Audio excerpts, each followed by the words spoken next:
Olá, boa noite a todos e bem-vindos a mais um BMC Talks. Hoje à noite o nosso papo será sobre finanças verdes, sobre o que está acontecendo no Brasil e no mundo nesse importante setor que poderia ser a nova fronteira do mercado financeiro, mas vamos falar também das questões ambientais como um todo, como elas acabam impactando as economias dos países, principalmente de um país como o Brasil, que tem grande parte de sua área que é floresta amazônica e, em geral, a área de floresta tropical. E para falar sobre isso e muito mais, temos um convidado especial aqui no BMC Talks, o professor Leandro Pongelupi, professor da Wharton School, na Universidade da Pensilvânia. Professor, muito boa noite e bem-vindo ao BMC Talks, é um prazer tê-lo conosco. Boa noite, obrigado por me receber. Prazer estar aqui. Prazer todo nosso recebê-lo. Professor, o mercado financeiro mundial está vivenciando uma mudança importante, eu diria até uma revolução, com a chegada de produtos ligados principalmente ao mercado ambiental. Por exemplo, os créditos de carbono, por exemplo, debentures ligadas a projetos ambientais, por exemplo, ETFs também ligados a projetos ESG, entre outras coisas. Para a gente entender o que está acontecendo hoje no mercado financeiro, e estamos no começo de uma mudança estrutural do mercado, ou é apenas algo passageiro? Obrigado, Carlos. Acho que eu não vejo como algo passageiro, muito pelo contrário. Acho que a gente está iniciando uma nova fronteira, um novo mercado se abrindo, né? Então, quando a gente estuda a parte de finanças verdes e principalmente o que na economia nós chamamos de externalidades ambientais, né? Eu acho que tem uma grande fronteira de mercado que é como que você consegue internalizar essas externalidades, ou seja, como que você consegue trazer para o mercado, né, esses problemas ou soluções ambientais e comercializar isso. Então, vamos supor, um exemplo seria, você tem preservação florestal em algumas áreas na Amazônia, só que as pessoas que promovem essa preservação florestal, elas fazem esse serviço, elas prestam esse serviço ambiental para a sociedade, que todos nós nos beneficiamos, mas elas não recebem nenhum retorno financeiro por fazer isso. Quando a gente começa a introduzir retornos financeiros ou ganhos econômicos por essa prestação de serviço ambiental, você começa a trazer para a lógica de mercado. E o futuro, dadas mudanças climáticas, dados todos os problemas ambientais e mesmo sociais que nós temos, mostra que, bom, se você consegue trazer para uma lógica de mercado, você consegue transacionar, você consegue comprar opções futuras, você consegue, se sua operação tem uma conduta ambiental que danifica o meio ambiente, você consegue compensar por transacionar com outros agentes. Então eu vejo isso como um grande pontapé inicial de um novo mercado que está surgindo. Pois é, professor, essa questão também, esse novo mercado que está surgindo também acontecerá após regulamentações por parte de vários países. Na União Europeia temos, por exemplo, um mercado muito mais regulado, né, já há alguns anos. No Brasil, né, o governo brasileiro está tentando levar essa pauta adiante no Congresso Nacional, está demorando um pouco, mas em geral as regulamentações são morosas no âmbito dos créditos de carbono, e outros países, ao contrário, simplesmente estão ignorando o tema. Países como as principais economias do mundo, China, Estados Unidos, estão muito atrás dos europeus, por exemplo, nesse âmbito. Como é que o senhor está vendo essa questão da regulamentação, ou melhor, da falta de regulamentação, por exemplo, dos créditos de carbono mundo afora, e até quando o mercado voluntário vai suprir essa demanda por parte das empresas? Essa é uma excelente pergunta que os especialistas em economia se debatem aí há já vários anos, né? Você tem duas formas de atuar nesses mercados onde você está tentando internalizar essas externalidades ambientais ou sociais, né? Uma forma convencional, que é a literatura chama pigouviana, que é o governo impondo taxações, impondo regulamentações para que esses mercados aconteçam. Então, se eu tenho uma indústria que é poluente, ou se eu tenho um efeito negativo no meio ambiente, eu poderia cobrar uma taxa, e assim as empresas seriam coibidas de atuarem dessa maneira. é uma solução interessante. Obviamente que é importante você ter regulações nesses mercados para facilitar e para criar regras claras e assim os agentes poderem atuar, né, neles.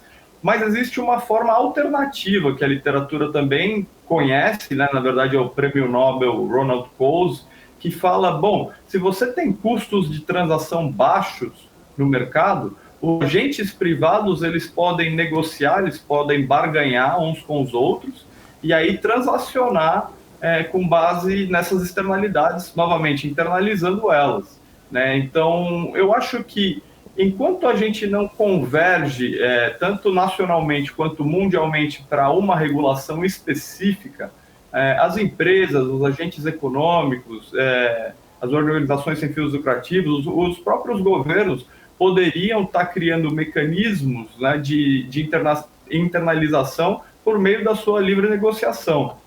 E isso acontece, isso gera oportunidades de negócio interessante, né? Então, eu estudei algumas empresas como a Natura ou outras que têm uma operação na área amazônica, que usam insumos da cadeia de suprimento.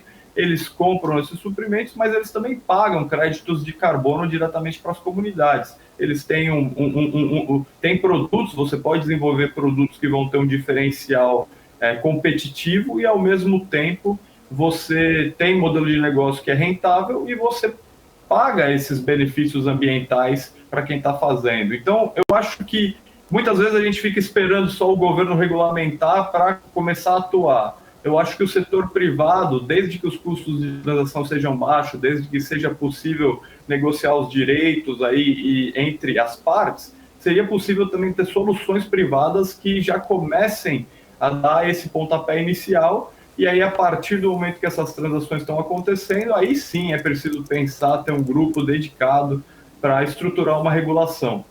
Eu acho que esse processo, de alguma forma, está acontecendo no Brasil. Existem discussões para regulamentar, como você colocou, o mercado de carbono. A União Europeia, sem dúvida, tem já um mercado de carbono, né? As empresas poderiam estar utilizando esse mercado para saber quanto que está o preço do carbono. Eu tenho uma operação que eu estou sequestrando carbono mais do que emitindo, eu poderia transacionar isso no mercado e ganhar recursos. Ou se eu tenho uma empresa que está emitindo demais e eu preciso compensar, eu poderia comprar esses recursos. É uma nova bolsa de valores, né, na verdade. É uma nova forma de você transacionar, só que agora, ao invés de transacionar necessariamente com ações, você estaria transacionando com esses créditos. Então, eu acho que já tem um movimento acontecendo, a Europa está um passo à frente, já tem até uma certa estrutura de mercado. Eu acho que falta os agentes privados entenderem que existem benefícios econômicos em fazer isso, começarem a operar e a sociedade começar a discutir e tentar convergir para o que seria uma regulação ideal para esse setor. Pois é, vou fazer um pouco advogado do diabo, porque, de fato, sim, a iniciativa privada poderia e deveria, né, atuar, mas, por exemplo, o conceito de Ronald Coase, ele foi aplicado, por exemplo, foi a base do protocolo de Kyoto, e já passaram-se mais de 30 anos, né, do protocolo de Kyoto, mas, ao mesmo tempo, nunca foi, de fato, implementado, tanto que os países do mundo tiveram que se reunir em Paris e fazer outro protocolo para questões, para tentar, nesse caso, reduzir as emissões, reduzir o aquecimento global e também tentar implementar esse conceito de transações entre direitos de poluição e as possibilidades dos países de venderem esses direitos, países que poluem menos, né? Agora, para lhe responder, para fazer uma provocação com outro prêmio Nobel recente também, o Richard Taylor, que escreveu aquele livro The Nudge, né, o empurrão gentil, não seria interessante, não seria necessário para que esse mercado de fato prospere e se crie um mercado global, mercado integrado, como são mercados de outros ativos, que os governos se reúnam e criem estruturas, especialmente regulamentares, especialmente estruturas que garantam segurança jurídica, que verifiquem se aquele crédito de carbono não é greenwashing, é um crédito real, se aquele terreno não é grilado, se um terreno onde está sendo produzido esse crédito, se um terreno onde é possível produzir esse crédito, não seria necessária a atuação, mesmo mínima, dos países para dar esse empurrão inicial e deixar depois o mercado se autorregular? Certamente, se os governos e os países conseguissem se orquestrar, convergir para a criação desse mercado, facilitar na redução dos custos de transação, nos custos de monitoramento, que toca no que você mencionou, né? Ter certeza que realmente o que está sendo transacionado está acontecendo e que todos tenham o mesmo entendimento do que é uma prestação de serviço ambiental, do como que se mede o sequestro de carbono. Esse é o ideal, né? O mundo ideal seria convergir para uma regulação dessa, né? Tanto nacionalmente como internacionalmente. Infelizmente, como todos nós sabemos, quando as coisas entram no campo político ou geopolítico mais atualmente, ficam bastante complexas de conseguir caminhar na velocidade que é esperada e na velocidade que nós precisamos, dado a situação de mudanças climáticas que a gente tem no mundo.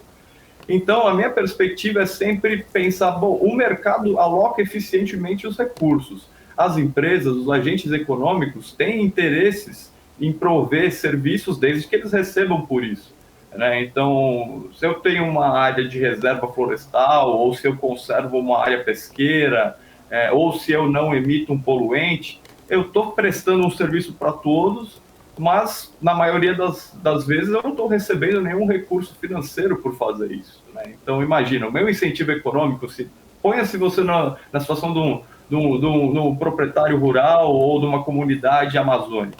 Você tem uma área de reserva que você já protege, você conserva essa área, só que você não ganha, você não tem incentivo econômico nenhum de fazer isso necessariamente, né? Você tem uma imposição da regulação, mas você não tem um incentivo econômico. Eu acho que quando os agentes privados começam a fazer essas negociações diretamente, e hoje a gente tem muito facilmente a possibilidade de ter um monitoramento efetivo via satélite, via até drone em algumas outras ocasiões, você consegue ter a comprovação de que aquela prestação de serviço está sendo feita. Você tem entidades que estão legitimando, fiscalizando, tanto Polícia Federal, órgãos do Estado, mas também agentes privados que têm certificação de produção florestal, que têm certificação de conservação florestal. Então você começa a ter agentes privados que conseguem garantir que esses serviços ambientais estão sendo prestados. Você tem, ao mesmo tempo, uma gama de consumidores, uma gama de investidores que estão interessados em investir nesses negócios, em transacionar esses recursos, porque tem já uma compreensão de que é importante preservar o meio ambiente, porque vê valor em produtos que são ambientalmente responsáveis, porque vê que seus investimentos vão ser mais prósperos se equilibrarem esse balanço entre economia e ecologia. A única coisa que você não... Então, você tem compradores, você tem supridores, a única coisa que você não tem é uma plataforma, uma forma dessa transação ocorrer.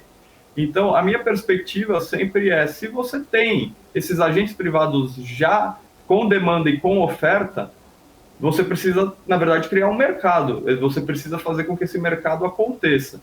E quando o mercado começa a acontecer, aí eu acho que dá mais elementos, surgem mais elementos para ser possível pensar numa regulação efetiva. Porque seria muito ruim também ter uma regulação top-down, né, diretamente do governo para baixo, sem realmente entender como esse mercado funciona.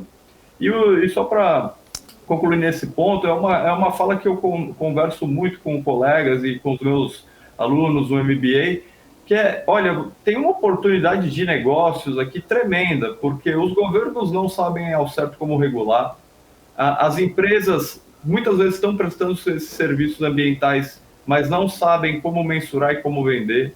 As empresas de consultoria não sabem como dar os seus conselhos, não sabem como dar o advice. Os investidores têm interesse em investir, né? A gente tem a famosa carta do Larry Fink e todo esse investimento que está direcionado a empresas mais sustentáveis. Então, tem investidores dispostos a investir, os consumidores estão dispostos, pelo menos uma parte deles, a pagar mais ou até transacionar esses insumos. Então, você tem todos os elementos para que esse mercado funcione.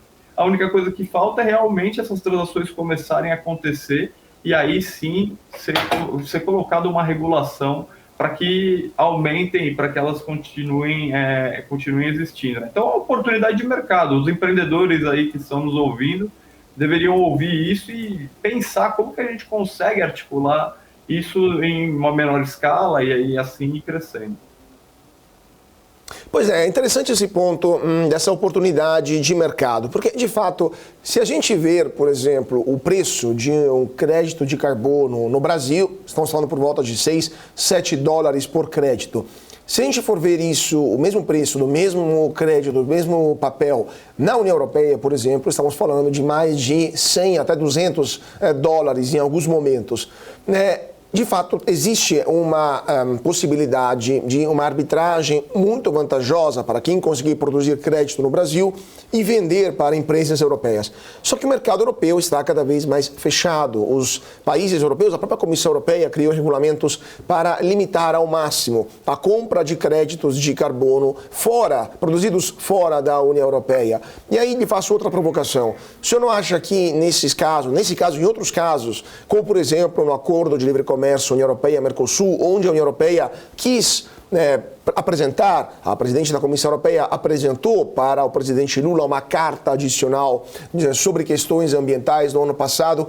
O senhor não acha que as regulamentações ambientais em alguns países ou blocos do mundo nada mais são do que um protecionismo disfarçado de verde? É uma provocação bastante interessante. Como você colocou, teria uma possibilidade de arbitragem internacional aí interessante, né? Principalmente os países, não só para o Brasil, mas para os países do Global South, aí do Sul Global, e na verdade conseguirem vender a um preço maior um serviço que já estão prestando, né? Pela conservação que já fazem naturalmente, muitas vezes, né?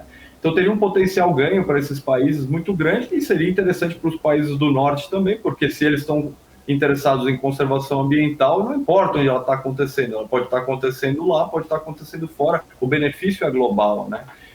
Mas aí você toca num outro aspecto bastante importante, que é, infelizmente, o mundo hoje está numa tendência de retração, né? A gente teve uma expansão global, uma globalização onde os países começaram a se orquestrar, começaram a ter mais acordos, mais trocas, mais intercâmbios de pessoas, etc. E você tem o mundo andando num caminho oposto agora, os países se fechando mais, uma geopolítica mais extensa, com núcleos de poderes não só bipolares, mas tripolares, países não alinhados, né? Então tem os países do oeste, os países do leste, tem países do sul que não necessariamente se alinham com um ou outro lado. Então, as tensões geopolíticas estão fazendo os países se voltarem mais para os seus mercados internos, por diversos fatores. E isso acaba refletindo nos mercados convencionais, né? Então você tem a nova tendência de friendshoring, né? De trazer as empresas, se possível, para o próprio país, se não para países amigos, né? Vamos colocar assim. Mas isso afeta também os mercados ambientais. Inevitavelmente vão ter os países mais preocupados em consumir localmente até os próprios serviços ambientais. O problema disso é que, especialmente na questão econômica, claro, se você começa a trazer de volta para casa, se você apenas se circunscreve no mercado, você vai ter ineficiências econômicas. Isso é inevitável. Mas a questão ambiental é ainda mais agravante, porque se você se fecha apenas no seu próprio país ou no seu próprio mercado, você pode até gerar benefícios locais, mas o problema é global, né? Não resolve ou não nos ajuda muito na questão ambiental se, vamos supor, a Europa estiver fazendo uma boa conservação lá e os Estados Unidos, o Brasil e os outros países não estiverem.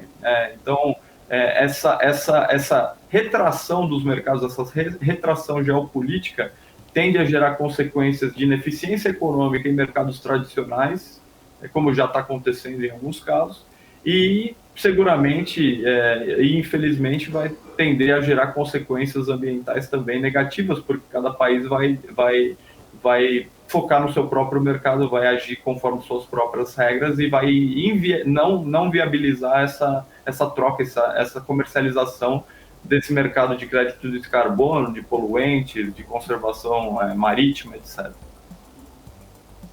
Perfeito. Professor, vamos continuar a falar sobre esse assunto, mas antes disso vamos para um rápido intervalo, 2 minutinhos e já voltamos para falar com o professor da Escola de Negócios Wharton dos Estados Unidos, Leandro Pungilup. Então não saia daí, voltamos já já.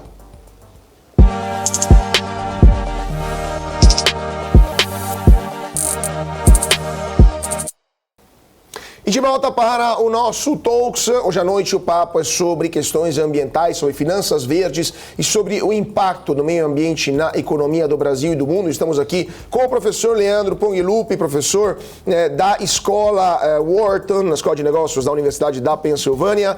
Professor, uma das suas pesquisas mais recentes fala sobre o agronegócio no Brasil, uma pesquisa de 2023, um paper que, estou traduzindo do inglês, heróis ou vilões ou agronegócios, líderes do agronegócio na região amazônica. Na sua opinião, na pesquisa que o senhor realizou, o agronegócio é herói ou é vilão na Amazônia? O título foi provocativo de propósito já inicialmente, porque infelizmente, especialmente na atualidade, tem um maniqueísmo muito grande, né, sobre são heróis, são vilões, estão a favor, estão contra, tem um efeito positivo ou negativo na economia ou no meio ambiente, e um pouco que a gente tenta mostrar nesse trabalho é que esse maniqueísmo é falso, né? Não necessariamente as coisas são tão simples, os problemas são complexos, as soluções são complexas e as dinâmicas não são simples assim. Então a gente mostra nesse trabalho, na verdade, que comparando ciclos eleitorais aí durante 3 eleições municipais até 2018, salvo engano, a gente comparou os municípios onde um prefeito ou prefeita ligado ao agronegócio ganhou por uma margem pequena de votos, contra prefeitos ou candidatos que não são do agronegócio, né? Então a gente compara esses municípios que a gente chama que estão na descontinuidade ali. Foi quase, bateu na trave e entrou. Então, em um município, o prefeito do agronegócio ganhou por pouquíssimos votos. Em outro município, um prefeito que não é do agronegócio ganhou por pouquíssimos votos. E a gente compara nesses 2 municípios quais foram os efeitos de ter um líder, né, de ter um prefeito ou prefeita ligado ao agronegócio no desempenho econômico das localidades e na preservação da floresta amazônica. O que a gente encontra que é bastante interessante e contraintuitivo. Primeiro, que os municípios onde o prefeito de agronegócio, o prefeito ou prefeita de agronegócio ganhou por essa margem pequena ali, bateu na trave e entrou, eles têm um desempenho econômico melhor. Eles têm uma maior geração de emprego, você tem uma maior geração de renda por conta desses empregos, você tem um certo dinamismo maior na economia local, do setor de serviços especialmente, tem mais investimentos em obras de infraestrutura local, em obras de urbanismo, então tem um efeito econômico significativo positivo. E a gente encontra que não existem diferenças no efeito de degradação ambiental. Então, quer dizer, onde o prefeito do agronegócio ganhou em comparação com o local onde o prefeito do agronegócio perdeu por pouco, ali ganhou um prefeito não agro por pouco, as taxas de desmatamento, de depredação da Amazônia, de incêndios, elas são equivalentes, não tem diferença, né? Então, a gente mostra um pouco com esse trabalho que, olha, não, esse maniqueísmo, né, esse uso pernicioso de classificar as pessoas como necessariamente vai fazer mal para o meio ambiente ou necessariamente vai fazer bem para o meio ambiente ou para a economia, ele é falso, né? Então as coisas têm que ser analisadas caso a caso. Obviamente nesse trabalho a gente encerra o período de análise, salvo engano, como eu coloquei, em 2018, né? Então, que foi um período onde teve uma baixa depredação na Amazônia, né? Justamente pelas políticas que foram feitas durante vários governos, pelo monitoramento da Polícia Federal, pela informação, educação. A gente não tem períodos mais recentes, até seria um estudo interessante de se fazer para ver se essa tendência continuou agora em anos mais recentes, quando a gente teve alta nas depredações amazônicas. Mas, enfim, acho que a mensagem principal desse estudo é mostrar justamente que a gente tem que parar com esses maniqueísmos que só nos atrapalham, que não conseguem trazer luz, e usar a ciência, usar as metodologias científicas econométricas, econômicas, para fazer análises que mostram que esse maniqueísmo não necessariamente existe, né? Que você pode ter bom desempenho econômico sem necessariamente agredir o meio ambiente. Tudo depende da forma como você vai fazer investimentos públicos tudo depende da forma como vão ser os recursos alocados e dos incentivos que os agentes que lá estão, sejam eles ligados ao agronegócio ou não, vão ter para operar suas empresas. Pois é, professor, mas esse ponto é muito interessante, porque esse maniqueísmo que muitas vezes a gente vê, não só aqui no Brasil, mas internacionalmente, acaba prejudicando, por exemplo, trocas comerciais, parcerias, investimentos, entre outras coisas. O senhor está numa posição, um observatório privilegiado na Pensilvânia, olhando a principal economia do mundo, a percepção da opinião pública, não só nos Estados Unidos, mas internacional, sobre essas questões que tratamos, sobre as questões climáticas, amazônicas, a questão do agronegócio aqui no Brasil. O senhor acha que existe uma percepção errada por parte da opinião pública mundial sobre esses aspectos? O Brasil não consegue comunicar de forma eficiente os seus avanços? Por exemplo, o fato que o nosso Código Florestal aqui no Brasil é o mais avançado, ou um dos mais avançados do mundo, muito restritivo, muito mais restritivo do que outros códigos florestais de outros países. O Brasil se comunica mal e acaba alimentando essa falta de comunicação das questões ambientais, o maniqueísmo, não só aqui dentro, mas também internacionalmente, que acaba prejudicando o país? Tem vários pontos importantes aí que você mencionou, Carlos, que eu gostaria de tocar. Primeiro, eu avalio que o Brasil realmente comunica mal os serviços ambientais que faz. O Brasil tem uma área florestal, uma área conservada ainda, que é bastante grande, muito maior do que outros países. Aí, se fizer uma comparação com países desenvolvidos, o Brasil, pela sua dimensão territorial, pelos próprios biomas, tem uma área bastante grande ainda conservada, que é importante ter, né? Então, eu acho que a gente faz uma lição de casa bastante boa. Infelizmente, tivemos períodos aí mais recentes onde a coisa degringolou um pouco, mas, em geral, historicamente, o Brasil tem uma conservação florestal, uma conservação ecológica bastante boa, ao ponto que o pontapé inicial das discussões ambientais aconteceu em 1992 na Conferência do Rio. Só que a gente não comunica isso, a gente não transmite essa mensagem. A mensagem que chega é que, na verdade, a gente está depredando muito mais do que outros lugares, ou tá afetando o meio ambiente de forma não cuidadosa, que muitas vezes é verdade, mas precisa ser comunicada a parte boa que a gente faz também, que precisa continuar fazendo. O Brasil implementou sistemas como o DETER, que monitora a Amazônia, por exemplo, em tempo real, implementou modelos de operações onde os agentes públicos conseguem atuar, conseguem verificar se tem uma infração ambiental e agir diretamente.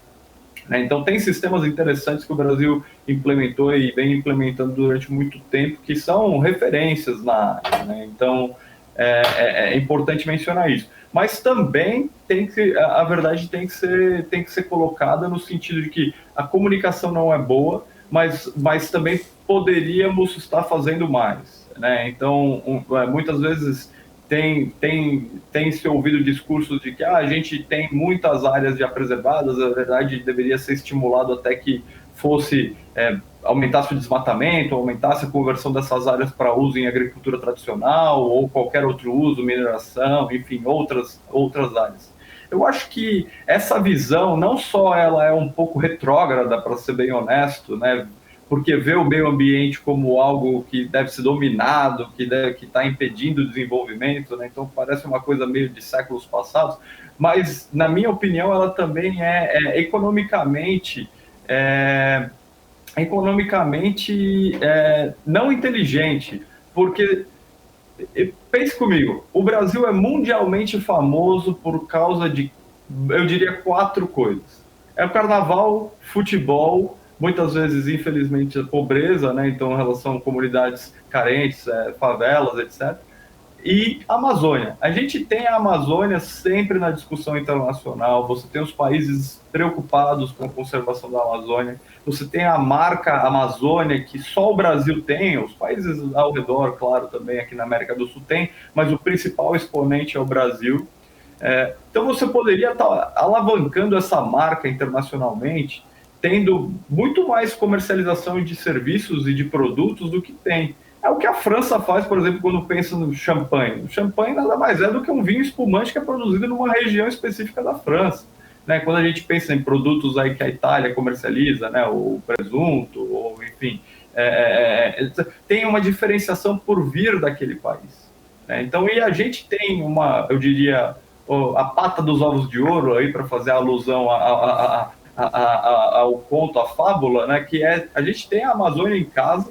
A gente poderia estar alavancando nessa marca para desenvolver novas indústrias, novas formas de fazer negócios, né? Então, você poderia estar desenvolvendo mais a indústria de cosméticos, que já temos empresas fazendo, desenvolver a indústria alimentícia com produtos amazônicos. O açaí faz um tremendo sucesso internacionalmente, por exemplo, é um caso que comprova que isso funciona. Você poderia estar desenvolvendo a indústria da moda, uma moda ligada à Amazônia ou ligada à parte tropical, desenvolvendo a indústria do turismo. Os estrangeiros têm interesse em conhecer a Amazônia. Nós, brasileiros, a grande maioria nunca nem foi lá, né? Então, os próprios brasileiros desconhecem a Amazônia. Então, você poderia ter uma gama de indústrias que a gente poderia estar alavancando nessa marca Amazônia e como um diferencial do Brasil, não só para benefício econômico, mas mostrando a conservação ambiental diretamente, que geraria negócios, geraria transações, geraria benefícios de mercado, geraria benefícios econômicos para os agentes. Em vez disso, o que a gente faz, a gente mantém a Zona Franca de Manaus atuando por mais de nos 20, 40 anos, renovam os benefícios e subsídios para produzir geladeira e televisão na floresta. Economicamente, isso não faz o menor sentido. Em vez de você se beneficiar das vantagens comparativas que você tem da localidade, desenvolver indústrias que vão exportar serviços que são únicos do país e se alavancar nessa marca, a gente, infelizmente, ainda está com uma mentalidade economicamente atrasada, tentando reproduzir modelos antigos de vamos desmatar tudo e vamos converter isso em agricultura, porque a floresta está impedindo o nosso desenvolvimento, ou vamos investir em indústrias e dar subsídio para essas indústrias que não tem nenhuma relação ou nenhuma vantagem comparativa por estar na Amazônia. Poderia produzir televisão, geladeira e outros bens em qualquer outro lugar, não é verdade? E, enfim, com isso a gente retroalimenta o subdesenvolvimento da região amazônica, que teria um potencial gigante de se desenvolver economicamente, justamente se alavancando nessa marca que tem, conhecida internacionalmente. Claro. Agora, outro ponto que o senhor também está salientando em suas pesquisas, né, para a gente completar o nosso papo. Uma dos papers que o senhor escreveu já faz alguns anos, 2019, é sobre conflitos de demarcação de terras indígenas no Brasil. A decisão do STF trouxe instabilidade. O STF decidiu recentemente sobre o marco legal das terras indígenas, uma decisão muito contestada. O Congresso está articulando uma PEC sobre isso.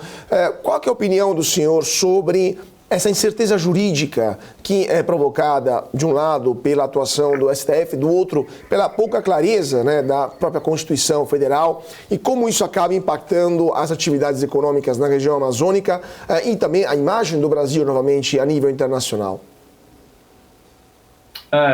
Acho que esse é outro ponto fundamental de ser colocado, né?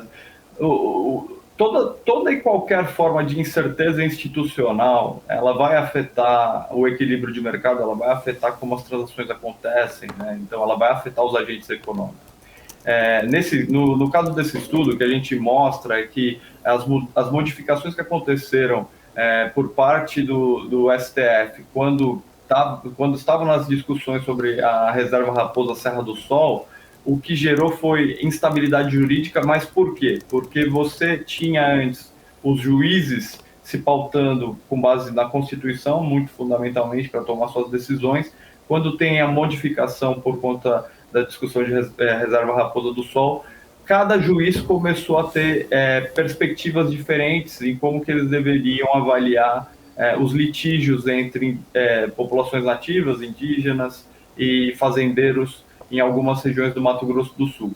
Então, gerou-se uma certa instabilidade porque os juízes começaram a ter os juízes de segunda instância, de menor grau, começaram a ter diferentes perspectivas e diferentes ancoragens aí regulatórias ou legais para tomar suas decisões, seus pareceres.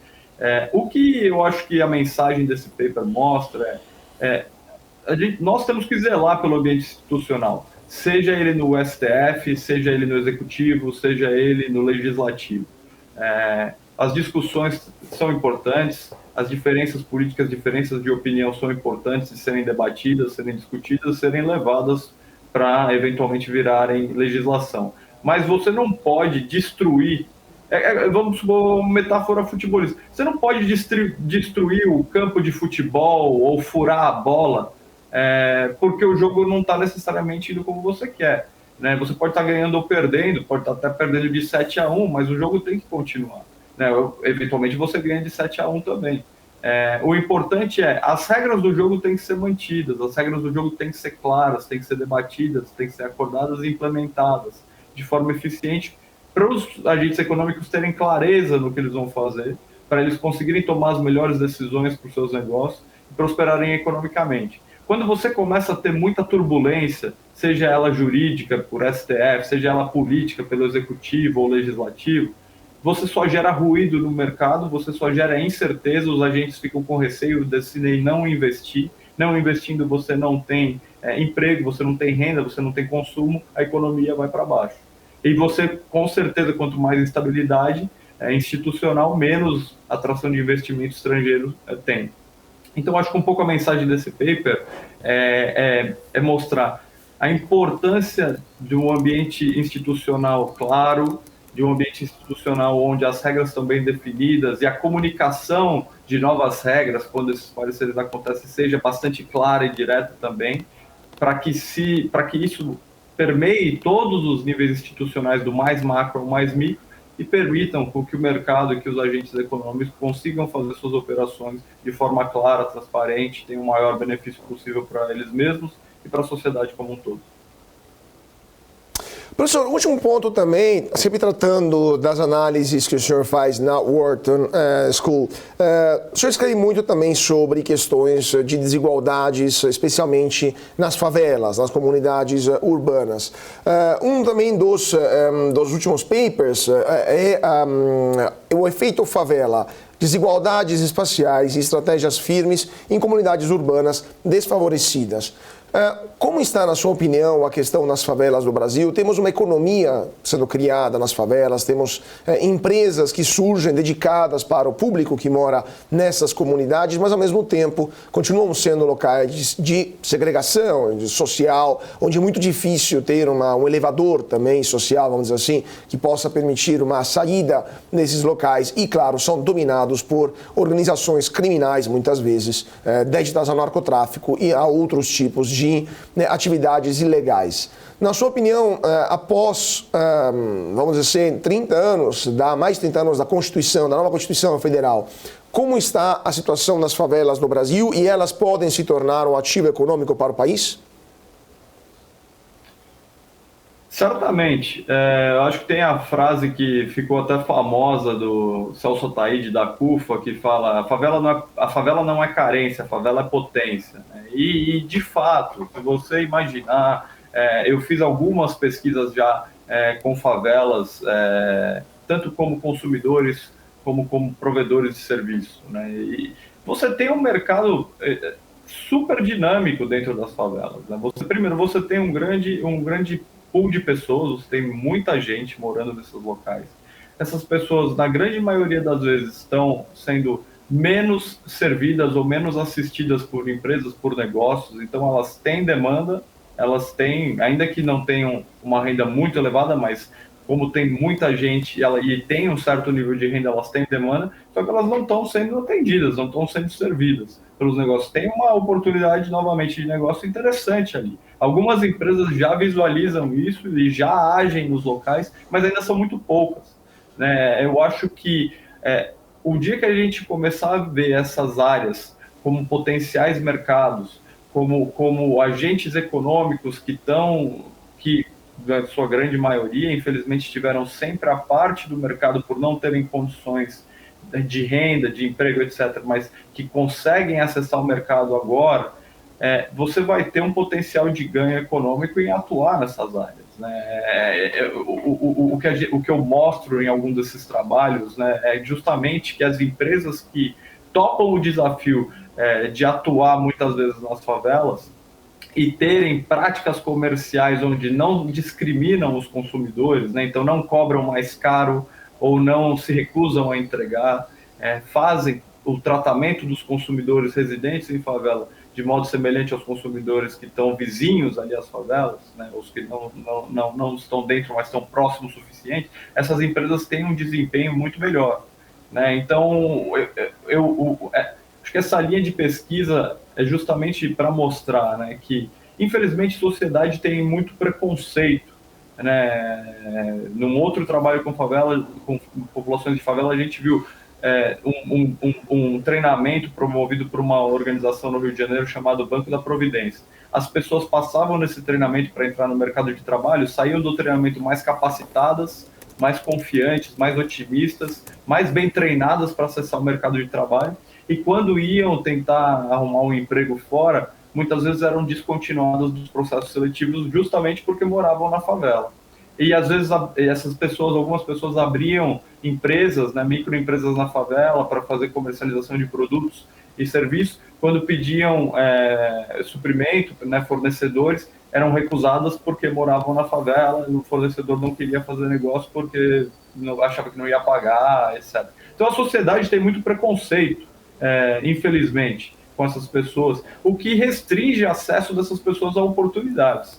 E infelizmente, também é nefasto para a sociedade, porque você tem um pool de talentos ali, são pessoas super inteligentes, super espertas, que conseguem sobreviver muitas vezes em situações bastante complexas, que teriam um potencial entrada no mercado de trabalho para serem grandes funcionários, grandes empreendedores, e que infelizmente não é acessado por puro preconceito.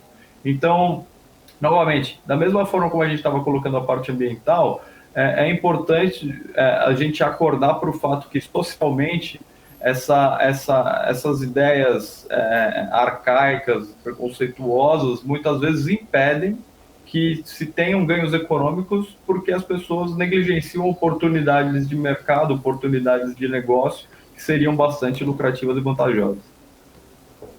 Professor, temos 2 minutinhos no final só para lhe perguntar, do ponto de vista econômico, do ponto de vista das pesquisas, faria sentido, por exemplo, conceder a propriedade nas favelas dos terrenos onde essas pessoas moram para os moradores das favelas, ou seria contraproducente? Seria um incentivo para criar um mercado legal, regular, ou seria um problema urbano? 2 minutinhos. Absolutamente. Você deveria ter um programa, não só em nível municipal, mas nacional, para conceder o território, conceder as casas e as propriedades para as pessoas. As pessoas tendo título de propriedade vão conseguir acessar o mercado bancário, conseguir crédito, vão ter mais incentivo em investir na própria casa, melhorar, fazer melhorias, investir no bairro, ter um cuidado maior com a vizinhança. Enfim, você teria vários benefícios econômicos e essas pessoas já residem lá. Muitas favelas têm registros semicartoriais, né, com associações de moradores, onde você sabe quem são as pessoas que moram, há quanto tempo moram, quando chegaram, etc. Então, conceder esse direito que é legítimo do acesso à propriedade onde essas pessoas vivem só teria benefícios econômicos. Perfeito. Professor, eu teria muitas outras perguntas, mas infelizmente nosso tempo é tirano. Eu queria agradecer muitíssimo ao professor Leandro Pongilupi por ter estado conosco hoje, professor da Wharton School da Universidade da Pensilvânia. Professor, foi um prazer e até a próxima. Muito obrigado, prazer. Por favor, quem tiver interesse, me siga no Twitter, no LinkedIn, Leandro Pongilupi. Foi um prazer estar com vocês.